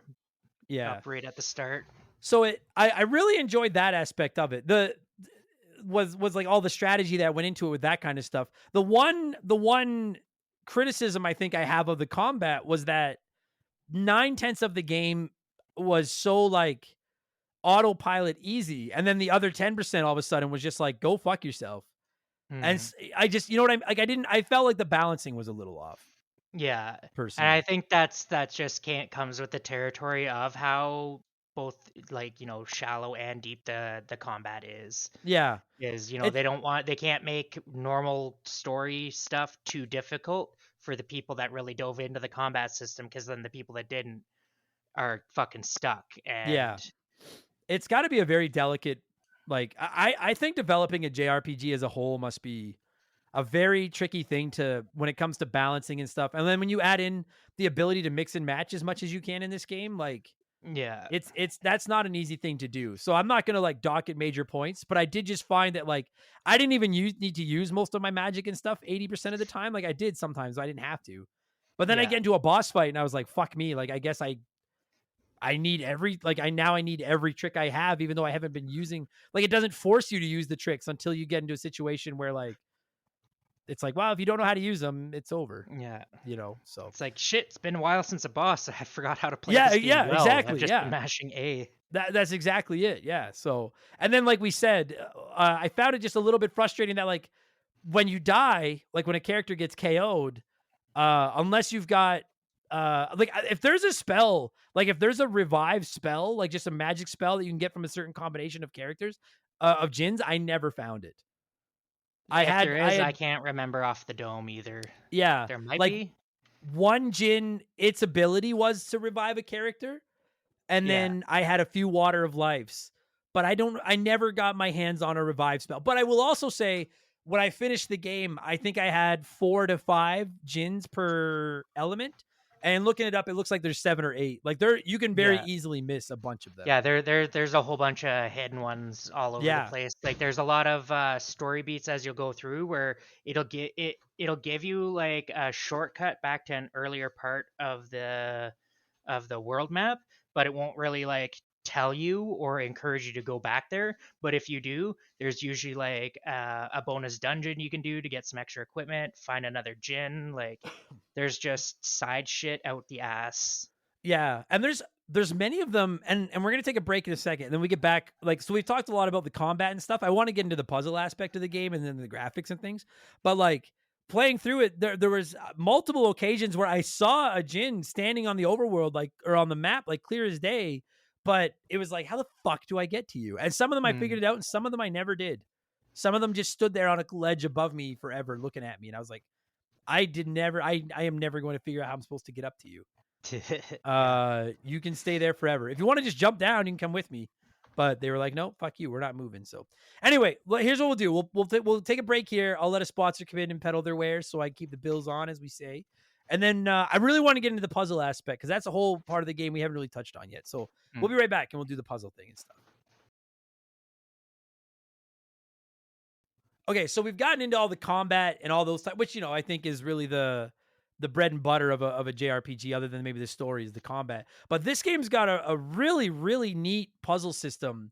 And again, it comes back to your magic. And a lot of your magic spells interact with the overworld, and you have to mix and match some of your spells to solve some of these puzzles. And I thought it was brilliant and really cool about 80% of the time. And then occasionally I'd run into a situation where I was trying to, I knew what I had to do. I had to use like a lift spell to move a rock. And I could not for the fucking life of me figure out where to make my character stand to make this spell lift that fucking rock. And it would make me so fucking angry. Fucking made me angry. There's a few of those where some of the and that's just because of just how the graphics are with the pixels and everything. Yeah. Like it's hard to kind of get that lining up. But yeah, some of the hitboxes for some of the spells for puzzles and stuff are a little small, or like some of them might not be like normal. Like a lot of the spells will be like just like a square or 2 squares in front of you, and that's the effect of the spell. Yeah. And then you'll do a puzzle and you have to do that spell that's where it normally was, but you have to do it different. Yeah. Like we're talking about the desert with the whirlwinds. Normally you would douse something 2 tiles in front of you. That one you have to wait till the whirlwind grabs you and then try and use the water on it. Otherwise it just kicks you out of the whole ass dungeon. Yeah, I finally had to Google that. But it doesn't tell you that at all. No. Like and like you said, like, so one of the abilities you have to use in the overworld is douse, which is basically you call a rain cloud and it comes and soaks stuff. And Any other instance, like you said, you stand a little bit away, you use it, and it clashes in front of you. But when you go into this desert, you get stuck in these tornado, like these sandstorm tornadoes, and they do tell you to use douse to break the tornado. They do tell you that. But what they Yeah. don't tell you is that instead of standing right in front of the tornado and using it, you have to let the tornado suck you up, then open up your magic menu, and then select douse, and then spread. Like I had to Google it because I Yeah, I and could you not only for the got life like of a me. couple seconds to react before it pitches you Yes, out of the fuck. place Let me too. just say as a whole, fuck the deserts in this game. Fuck all the Yeah. deserts in this game. Yeah, Uh, it's I it hate that them. that I don't like a lot of deserts in RPGs, I I, find. I I feel like desert areas might be the water levels yeah, I don't of like them in any RPGs. video game. They're Yeah, just there's ugly. They're yeah, boring to look but at. I just hate them. especially in RPGs, deserts are just there's usually not every one of them, but just a lot of RPGs tend to have obnoxious desert tornado puzzles. And then to make you go through, in this case, you have to go through 2 fucking deserts. I was Ugh. like, God damn it, fuck you. But getting back to the puzzles on the overworld, like I think some of them, like I think the coolest one is when Ivan first joins your group. He has the Mhm. ability to read minds, Yeah. and the ability is useless. I think when you're in a fight, I don't even think you can use it when you're Yeah. fighting. Yeah, I don't think But it is at all either, yeah. yeah, but it works in the overworld, and you can go up to basically any non-playable character and use this mind read spell, and then you read their thoughts. And some of them, it doesn't do anything. Like it's just like, I'm hungry today or whatever. But Yeah. sometimes like you find secrets, or it tells you how to keep the game going and stuff. And the first time I had to use that to like start advancing the game, I was like, that is a really clever, like Yeah, that like, and mind just read one how in particular. how they do it too. You like there's the thieves in the town, and so you have to try and like, because they're like, oh, we're not the thieves, and you're like, okay, well, Right. let's try and read their mind, and they know you're doing something, because like the world, like, it doesn't actually glow like that when psynergy is being used. Like, I think if you're not an adept, you don't see it at all. Right. I believe they say in the game is it's completely invisible. So all these thieves see is this weird little Harry Potter kid coming up to them and like looking at their face. Yeah. And then And they're like, what the fuck's up with this weirdo? And you have to yeah. like And then chase I them don't, around the in room.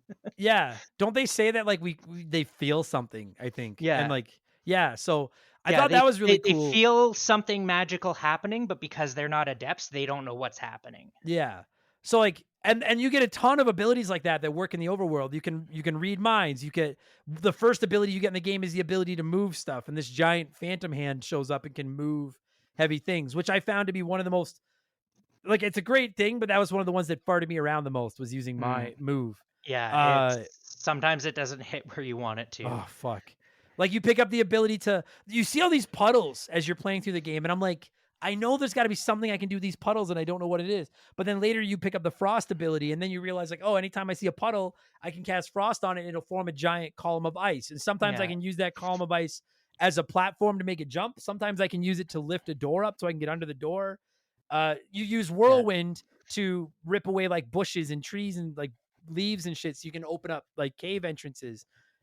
Yeah, One and of the like other a cool really ones. cool thing, a really cool thing back on the ice one first before we go past is No, no. when you first see it happen in the overworld, you see an enemy do it and then run up and use it as a platform to jump across.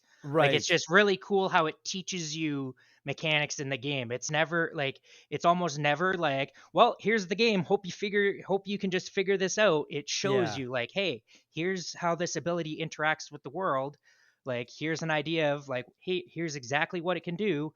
But Yeah. then it's like, now figure out how doing that gets you through that puzzle. Yeah, yeah, yeah, Like, yeah. it just ensures that for the most part you're gonna know what mechanic you need to try and do to solve a puzzle that you're coming Right. up to. Yeah.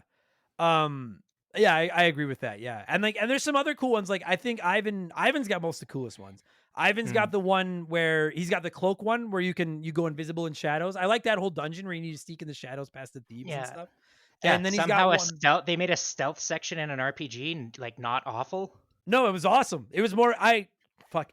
I know I'm gonna get hate letters for this, but like I enjoyed that more than playing Metal Gear Solid. That was more fun to me. Like I enjoyed Yeah, that. it's one of my favorite stealth sections in anything, and I actually like stealth games. Yeah, it was dope. It's just a solid stealth section. Yeah, agreed. I like that. And then another one that Ivan's got that's really cool is the fuck, I don't remember what it's called now.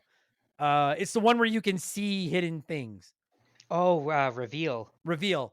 And Yeah. like, so you'll like, and I found myself many a time because most of the puzzles aren't too deep, but then every once in a while you run into one that like, I was like, I had to look a few things up because I was like, I have no idea what the fuck to do here. And I Mhm. started to realize after a while that like reveal was your best friend. Many a time I was Yeah. stuck and then I'd use reveal and there's like, oh, there's a switch on this wall that I just couldn't see without using reveal. And then that's how I Yeah. move on. And stuff. reveal can be used to like circumvent some other stuff. Like there's some like darkness puzzles and stuff where you're just like wandering around in the dark, and if you use reveal, it'll just turn that little section around you into you can see what you're doing. Yeah. I quite enjoyed I liked, yeah, that's right. True. Yeah. I quite enjoyed that reveal ability. I thought that was cool. I thought one of the coolest chapters in the game was the one where Isaac has to go through the Coliseum or whatever it's called.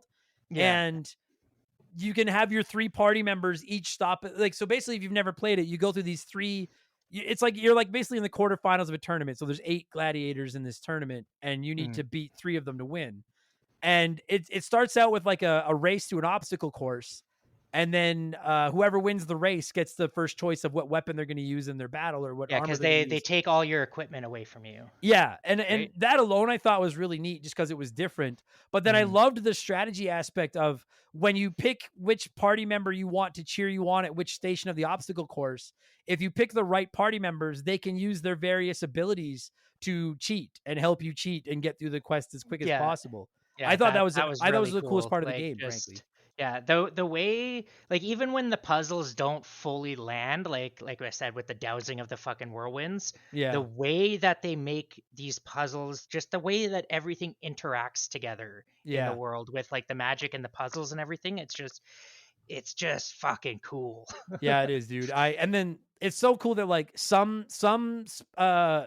spells, synergies, whatever the fuck, some spells work both in the overworld and in combat. Some work just in combat, some work just in the overworld. Mhm. And And then I the really another thing is because a bunch of them you need a specific ones for puzzles, but if you're mixing and matching stuff, you might not have that psi energy. So they just give you items that are just like, hey, somebody holds this item, they just have this specific psi energy that you're going to need for a lot of puzzles throughout the game. and you know what? I meant to say that. I don't know if I missed it or if it was optional, but like I never got growth to make plants Uh, grow. I never got it. growth is one that you only get from moving Jinn around. I think there might be an item too for it Yeah, actually. like I assumed there was because, like you said, for most of the other ones, there was an item you could get and equip it to someone to give them that ability. But I like growth. As I kept finding these little plants and I could not figure out what to do, so I finally looked it up because I assumed it was douse, like water them, and that didn't Yeah. work. So then I finally looked it up and it was like, oh, there's an ability called growth, and I literally got to the final boss of the game and never had growth on any character. So Yeah, I don't because fucking know. Isaac can get it and Mia can get it. Because back to the Coliseum, there's one of the spots where you'll want to throw Mia in it, and it's where they're trying to drop the bridge, Yeah, and she can and use the growth spell. Yeah. yeah, and then use the growth and just circumvent the whole bridge Yeah. thing. I actually think that was where I looked it up because I was like, how can I not, like, how the fuck do I water this fucking plant? And then Mm. it turned out you don't water it, you idiot. That's not how plants grow. You don't water them. You grow them. Yeah. So, but I really like that aspect of it. I thought that was cool. I will say too, and like, literally, I don't know if you'll ever find an episode of Remember the Game where I dunk on the graphics on the Game Boy Advance because I think they all look great. But boy, fuck, I love the way this game looks. Yeah, it looks really good. It looks. If you've never played it, it reminded me very much of the Minish Cap. Oh yeah. The art style of it reminded me of Minish Cap, which is also a gorgeous Yeah. game. Yeah, I So find the battles, the like the 3D art in the battles gives me like Donkey Kong Country vibes. yeah, Like just with yeah, the amount of detail and stuff on the 3D models and everything, yeah. and And then the way like the that way the like camera moves around and shit, just like what the fuck? Like they didn't need to make it look this good. no, agreed. Yeah, I frankly like I always use that stupid analogy of like when you're developing a game, you've got the pie and you decide how much of the development time you want to spend on this or that.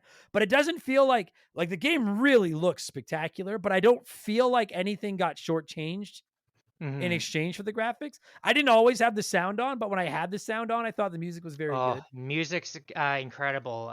It's one of my favorite producers in the industry did the music. Motoi Sakuraba. He did the music for like all the sports games as well. He's done Dark Souls, Star Ocean, and the Tales of series. That's a pretty good resume. Yeah. Yeah. Yeah, I thought it was like the music didn't, and like it obviously is, it's GBA music, but that's not to take anything away. Yeah. The GBA is such a little powerhouse. Yeah, because it is notoriously had a very, very shitty sound chip in the GPA. Like there's a lot of hacks out there for GBA games that are just fixing the sound. They're like, hey, remember that game you love? Here's a patch that makes the sound better. Right. Like that, there's so much of that out there, and like they still managed to have this game sound good. Yeah, I thought it sounded great. Like I said, there were various, like with most RPGs, I quite often at times I'll turn the sound down and I'll either lurk on a Twitch stream or I'll just watch YouTube videos or put a baseball game on or something. But many times I just found myself turning the music on because I was like, man, this game just sounds fucking really good. Oh, you know what? Okay, so one thing I wanted to complain about, I should have done this earlier. It's the one knock I have on Earthbound is its inventory system. This game's not quite as frustrating as Earthbound, but it's up there. It's fucking up there though. Especially this one. It gets better in both the other two games because you do, spoiler alert, get more party members. Right. But yeah, it's really bad in this one because you only have the 4. Yeah, if you've never played it, in this one, frustrating. You have four party members, and each party member has 15 inventory slots. And fortunately, you can carry. And this is why it's better than Earthbound. Because like in Earthbound, if you want to carry 3 hamburgers, that's 3 inventory slots. At least in this one, if I want to carry like 3 herbs to heal, it's 1 slot with 3 there. Yeah, it's Dragon Quest style, not Earthbound style. But like I get the strategy aspect of it, but fuck me, dude. Like the combination of the fact that like one party member can't access other party members' inventories during combat, combined with the sheer lack of like water of life, Phoenix down, whatever the fuck you want to call it.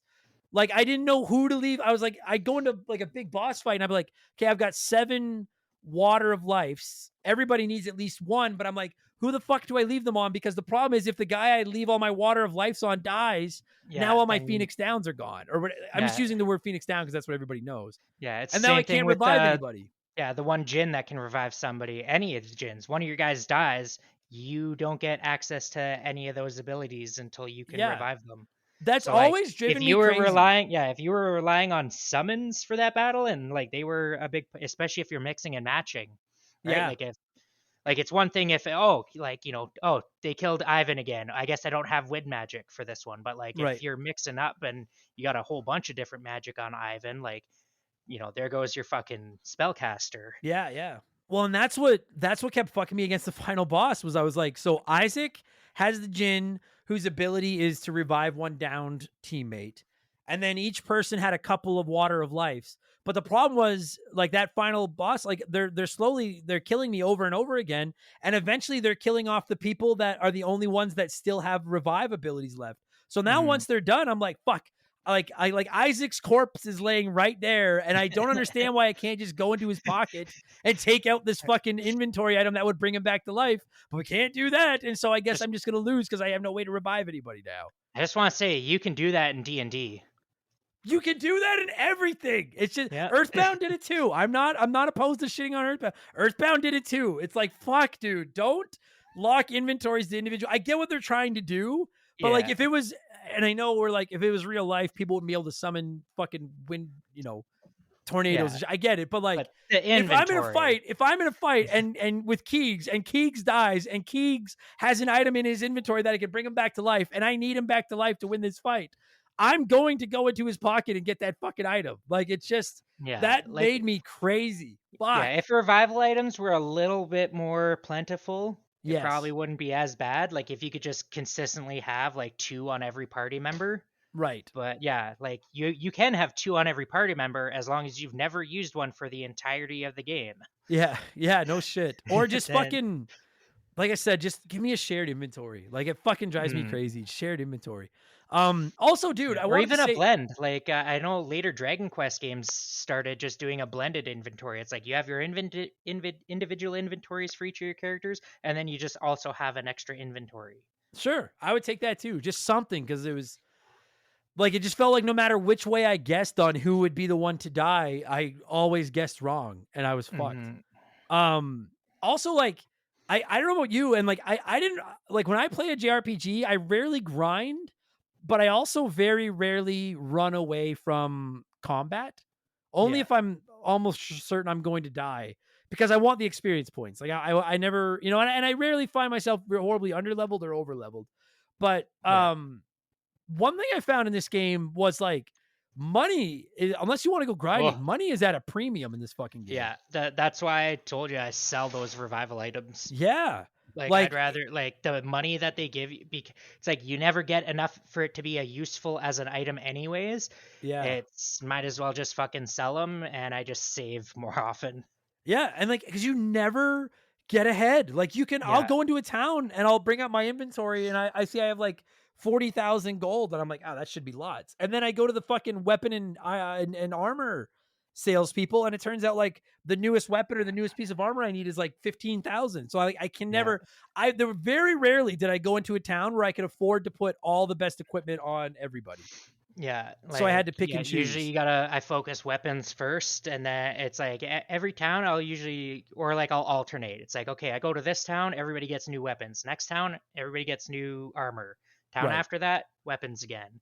I Like, because I it's would just, I yeah, would you never have enough money. No, I found what I would normally do is I would look at like, okay, so if I spend 6,000 on this sword, Isaac's attack will go up by 20. If I spend 5,000 on this axe, his attack will go up by 15, but that leaves me another 1,000 to spend on something. Like it was, Yeah, and I'm fine with that, but it was just, I was shocked that, you know, most RPGs by the end of the game, you have so much money that you're like, I'll buy whatever the fuck. You're like, you know, you're walking in there just yeah, like, you know, shooting give like me waves of everything. gil over people. Yeah, I never found myself financially ahead in this game ever. yeah. Oh, So, and and then then the other thing is too, because the weapons can have their own unleash abilities, yes, which is different than a Djinn's unleash. it was, Calls uses the same term but totally different. It's just like an extra ability that it does on a critical hit.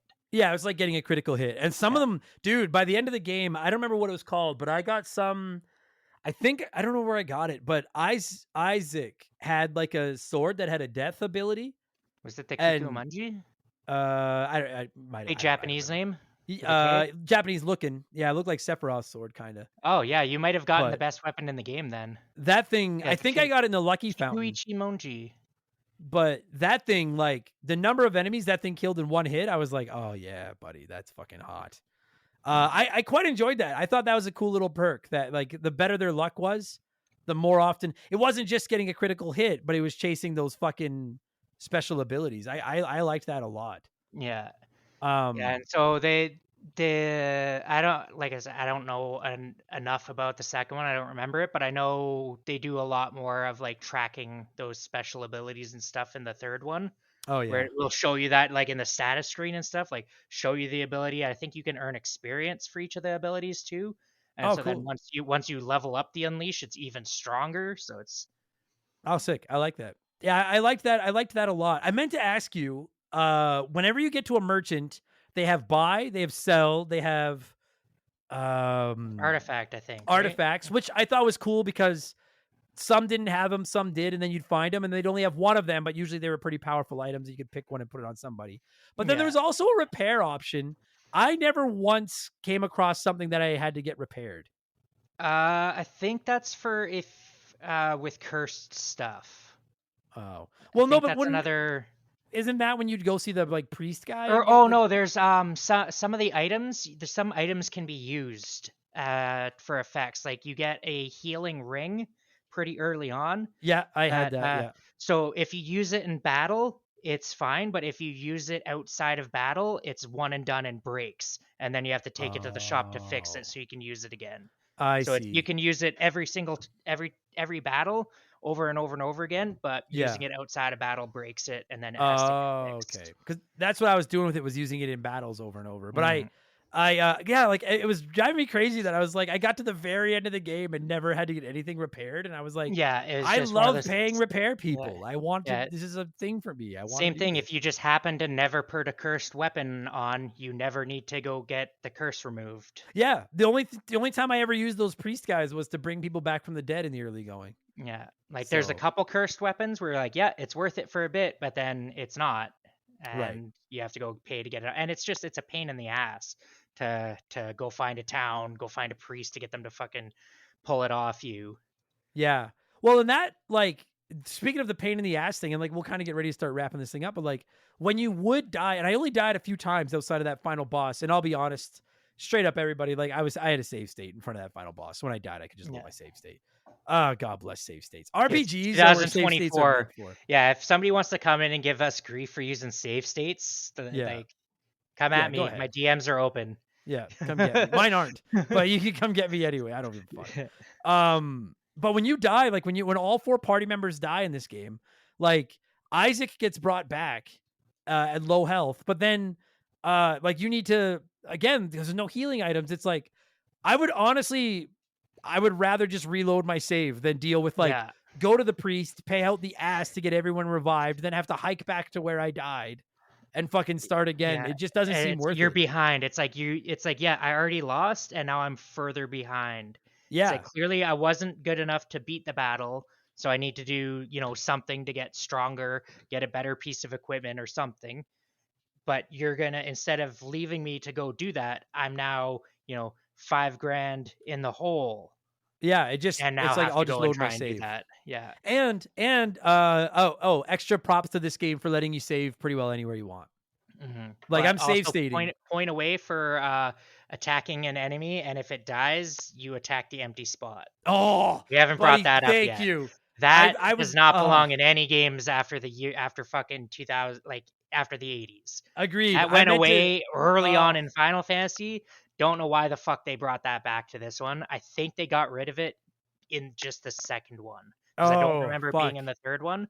But it's like, man, what the fuck was this? Dude, I would have been livid if we had ended this podcast and I forgot to bitch about that. I was bitching about it on social media too. Like if you don't like it like when you're playing an RPG and there's like 3 fucking orcs in front of you and you have all 4 party members attack the one orc, and then once he dies, they should just naturally attack one of the other enemies. And this is one of those games where if you're attacking an enemy that died by someone else's hand previously that turn, they just go on guard. And it's like, yeah, fuck me. Just, you got to attack that guy. He's right there. Yeah, I think it does it for healing too. Because I think the way the code works is it checks the targeting happens before the turn happens or whatever. So it's like same thing. If you try to heal somebody that's on low health and then they get killed, I'm pretty sure you heal the empty space. Oh, like I think it's just the straight up, it's just the weird, however they programmed the targeting. Fuck, that drives me crazy. An illegal target. Yeah. So. I'm so glad you brought that. I would have lost my shit if we had finished this episode and then I forgot to bitch about that. I'm genuinely, that's costing it a point in my score. Like genuinely. that's just come on. Burned my fucking ass. I don't know. Other than that though, game looks good, plays pretty well. I thought the Djinn system was very clever. I thought the writing was a little long-winded and kind of bland for my tastes. Yeah. But like I said, that's because they wrote it as 2 games. Like it started as a set of 2 games. It was always going to be like that. The third one actually was supposed to be the same. Supposed to be a pair of games, and then I guess I think it was a funding thing, the budget was just starting to get out of it, so they just crammed it all into one game. But then I think there's still like a kind of a cliffhangery thing at the end of that third game, so there's still like should be a 4th game that happens. There's just like a bunch of plot threads that just ended. Right. Cool game though. I liked it. Took me a long time to get into it, and JRPGs, by and large, not my wheelhouse. But I will say, like once I finally got past that slow start and got into it, this game really sunk its claws into me this week. I've probably played 20 hours of it this week. Like I've played it and I really wanted to beat it, man. But when I got to that final boss, I tried twice. Those 2 bastards and their stupid dragon heads, and they killed me, and I was like, I'm done. I don't have time for this anymore, but I liked it. Yeah. You did the effort. You tried a couple times. I did. Look up the ending, whatever. I looked up God bless YouTube. Yeah. I did indeed. And I needed a walkthrough for a couple of parts because I got stuck. So, fuck. I'll come right out the gate. My replay that I was playing, I was using a walkthrough the whole time. Oh, because like I said, there's so many secrets and backtracking and stuff you can go find. Like, yeah. Like, no, I want to. Because, and then, one thing we didn't bring up, you can transfer your save into the second game. Oh, see, now somebody else had mentioned that, and they were like, I think your Forgot decisions totally carry about that. over. Yeah. Yeah. Well, I mean, your But I decisions don't, because another thing we didn't talk about is your decisions in the game don't ever matter ever. yes. It's just a Dragon Quest style of it's clearly a throwback to the old school Dragon Quest where it lets you say yes or no, but it doesn't actually mean anything. You might get Yeah. a funny joke when you do it in like at certain times, but for the most part, it's just there. It's one of those. It was like a throwback to the old school RPGs of like Yeah. just I see. I meant to bring that up too, because like I have no problem. Like, so if you've not played it, there's endless situations where they will ask you, hey Isaac, what do you think of this? And then you could say like yes or no, and then it doesn't matter what you say, they're going to make you go the way they want you to go. But I will say that like I was a little shocked with just how frequent. Like it happened a lot. yeah, like it Like was it. They're definitely fans of the old school Dragon Quest games. yeah, Like yeah. yeah, Like like it was they're a because those ones are lot. like that too, where it's just yeah, just So like in one conversation they'd be asking Isaac like 3 times, like, "Hey, what do you uh think about this?" And it's like nod yes or nod no. Like those are your options. and it doesn't matter. It never Yeah. matters. Yeah, yeah. The fun So thing is in the third game they added 2 extra options. So now you have 4 facial expressions you can oh. make that don't do anything. Yes, You no, and can be maybe yeah, so. yes, no, or I think it's like happy, mad, sad, and confused or something like that. Like Oh. it's just like takes the joke even further to just like, oh, so these 4 symbols mean even less than just nodding yes and nodding no. Yeah, yeah. Yeah, I thought it was And a little bit yeah, ridiculous, but it was minor. Everyone keeps asking me, "Are you going to do the second one?" Honestly, not for a while. I'm trying to get Rebirth done, and then I'm taking a fucking RPG yeah. hiatus. Take a But break, but also you do need to go back and finish the game to get that code so you can transfer it to the second one. well, that's probably not going to fucking happen because I'm not going grinding to beat that fucking game. But I liked it. I liked it. I frankly liked it more than I thought I was going to. Because this won our poll in December. It took 4 months for me to get to it. And I really thought, like, boy, I know people love this game. This is going to be rough because I think this sucks. But once you get Mhm. past the intro, I was actually genuinely, it gave me, like, I got into it like I did some old Super Nintendo RPGs. It's a good fucking game. I have no idea what to score this thing out of, other than it came out in 2001. How many fucking Djinn are there total? Oh, maybe that would work. 28? And there's 7 28, I think. per element? Something like that. 6 or 7, Oh maybe yeah, there 8. are 28. Yeah, I got it. There are 28. There we go. Yeah. All right. 28 Good Djinns. call. All right, you go nuts then. How many Djinn? How much Djinn do you want out of 28? Let's go. Well, maybe 25 sounds about good. You know, Ooh. point for the battles for the not targeting changing because Oh like yeah. a full point is gone because Yeah. that's fucking stupid. Yeah. Point for the sandstorm desert with the water and the whirlwinds, Yeah.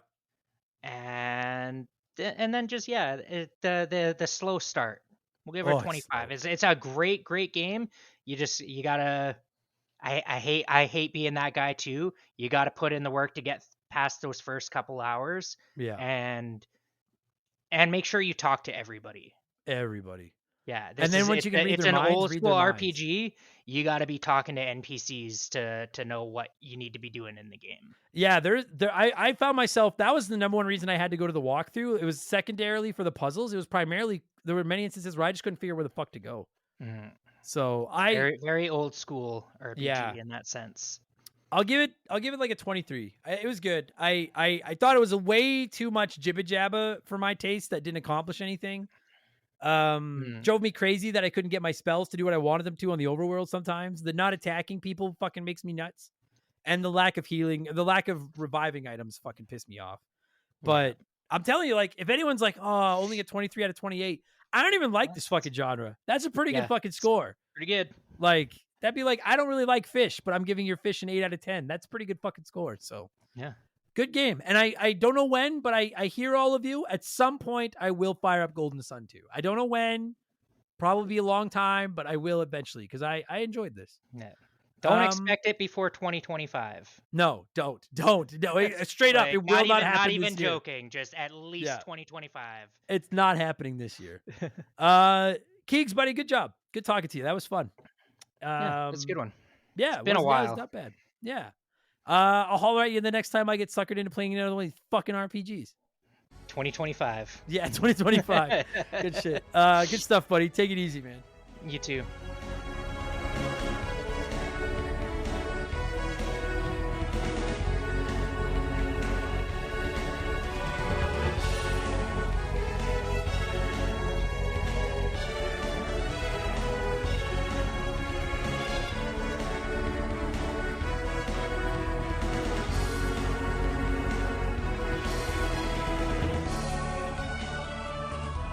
That is going to do it for this week's episode. Keegs, thank you so much for giving me a call and talking Golden Sun, and to every single one of you nerds listening to this. Whether this was your first Remember the Game or your 293rd? What number was this? 293, I think? Whatever number it is. I don't give a fuck. I really don't give a fuck. I'm just grateful that you came.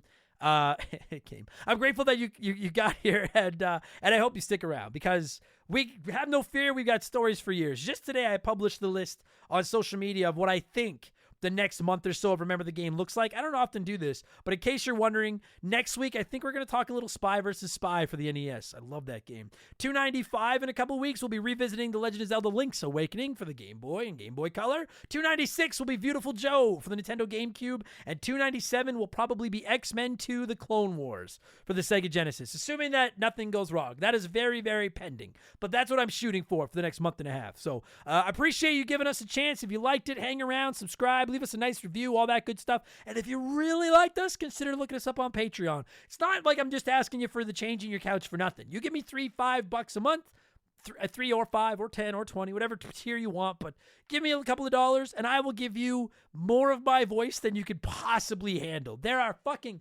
hundreds. There's about 230 expansion passes waiting over there. There's 180 something game patches.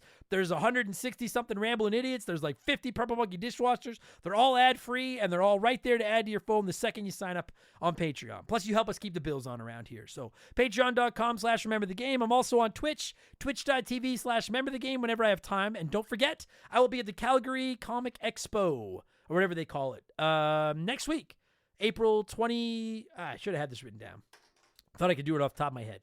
April 25th to the 28th. So come by and say hi if you're at the Calgary Expo. I am leaving early Friday night, but other than that, I will be there that week, so check us out. And don't forget, 4 tickets remain. 4 tickets. 1, 2, 3, 4 tickets remain for Mark McHugh and I's comedy show in Toronto on June 28th. You can find those at rememberthegamepodcast.com. All tickets come with a meet and greet and everything. I want to sell this thing out so I can stick it up a club owner's ass that wouldn't hire me. So if you've been thinking about coming by, get those tickets. 4 tickets left. And that's it. I'm going to thank some patrons and get out of here. Thank you so much for listening, everybody. I will be back tomorrow for all of our Patreons with my look back at the NES Game Patch on Friday with all the biggest news in gaming. And we'll be back next week with a whole other slab of these stupid things, including Remember the Game number 294, probably Spy versus Spy for the NES. Take it easy, everybody. Talk to you on the next one. Cheers. So long. Goodbye.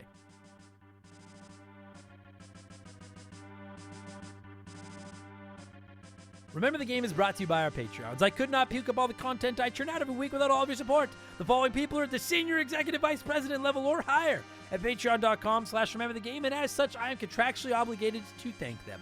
So a huge thank you to Remember the Game Hall of Famer Slick Motherfucking Rick, Makeshift Battle of Magic Money, Joe Buck, Sharonic, J Nasty 15, The Keegs, James Clark, Dave McGee, Dan of Dissect That Film, Doug Doran, Chris Fleury, Andrew Wright, Jordan, Confused But Still Here, Lil Bunny Fufu 89, Angry Ticks, Dave Thompson, No One Cares, Scott Brooks, Aaron Lawson, Nathan Tremblay, A-Town, Morgan, Zane Donovan, Ryan Kinchin, Mike Maloney, G9PSX, Mercury 869, Wolfgang, Darren, Andy Hudson, Doogie, Wolf Magic 21, Johnny from Virginia, Squints, Titan 420, Zonko 504, Jeff Bergeron, Daniel, Tunable Power, John Woodruff, Randy Barrage, Just the Fish, Legend of Zelda, The Erotic Adventure of Hercules, that's his fucking sweet handle. Holmes, Zach Shepard, Frosty Feet 492, Triple, Chugger 22, Elijah Burns, Madam Nutsich, DBXJ, Jameer Williams, Steve Dalpk, I suck at this. Standard S, Brian Mizuru, Juris Dr. Mario, Tyler, Phil Lencher, Joe the Sandman, Eric James, Jake Carter, Thomas Childs, Biddy, Laces Out Dan, Beaver Boy,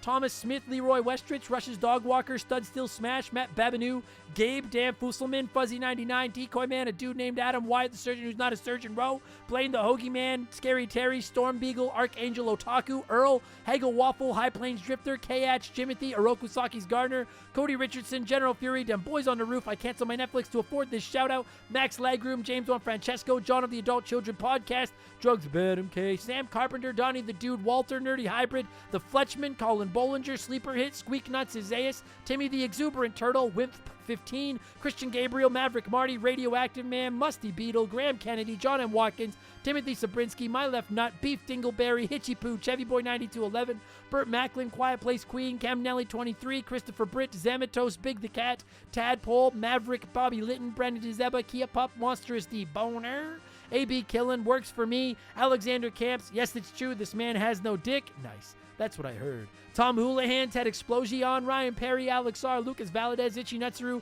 Mr. Papa Giorgio, Just Car Prank, Solomon Soto, Rated Excellent. Darth Skywalter, Postman, Tazelhoff, Nick Creature, Youngster TK, Adam Martinet, This Man Fucks Floyd Mayweather, Kevin Monroe, Can't Destroy Her, Adam Don't You Dare, Besmirch, The Thunder God, Raiden, fuck Raiden. Beers, well, I don't hate that Raiden. I hate Raiden from Metal Gear. That's not that Raiden, is it? Do I hate? Maybe I do hate him. I hate everybody. Beers of War, Because 19, Marcus Mendoza, Lord Longrod, Von Hugendom II, Roger Starbucks, Pool Cleaner, Lucas Shaman, Frosty Bear, Max Sandin, Sour Goatface, Alex Ramos, Faded Sufferance, Benjamin Atkins, Carbon Fiber Zombie, Chris Hill, Profits, Beam Money, Tyler Bauer, Fallen Snow Kiku, The Supreme Chozorizo, Would You Kindly, E-Man Trucker, Mark Sneed, Atrio Wormwood, Shoeboxers, Pat Phoenix, Jay Callahan, Robbie Air Guy Who Does Things, Sabin, Brian Richmond, Blobby Rogers, Glue Scappin, Bula, Matt Zeus, Buy Me Bone Storm, Plow King, Cesar, Fill Up My Mouth With Farts, Liquor Like Luigi, Cody Thompson, Put It in Age, Chaz Hammond, Elephant Calves, Scissor Fist, Ace McGuy, Max, Mr. Jabroni, Big Daddy Randall, Ryan Whitcomb, Flinny123, AJ McKirsey, Lotus, Nothing Could Possibly Go Wrong, Toby OP, Alex McIntyre, Z Train 22, S, Bearded Bastard, Adam Blank still hasn't reviewed Sly Cooper 2, Eric Hopewell, Darbles, Son of a Diddley, David Schroeder, Theodore, Chicken Gizzards, Diablo Spartan, Justin Blair, Wilco, VOS Rager, Super Jess, Captain Steve N, Adam's former assistant, Shank the Rat-Faced Bastard, Devin Collins, Inhuman Sumo, Crystal Lake Management, and Leo, all in capital letters. Oh, man. That started out rough, but I feel like we pulled out of the nosedive just in time. Thanks so much, everybody. Appreciate all of you. Talk to you on the next one. Cheers. That ought to hold those SOBs.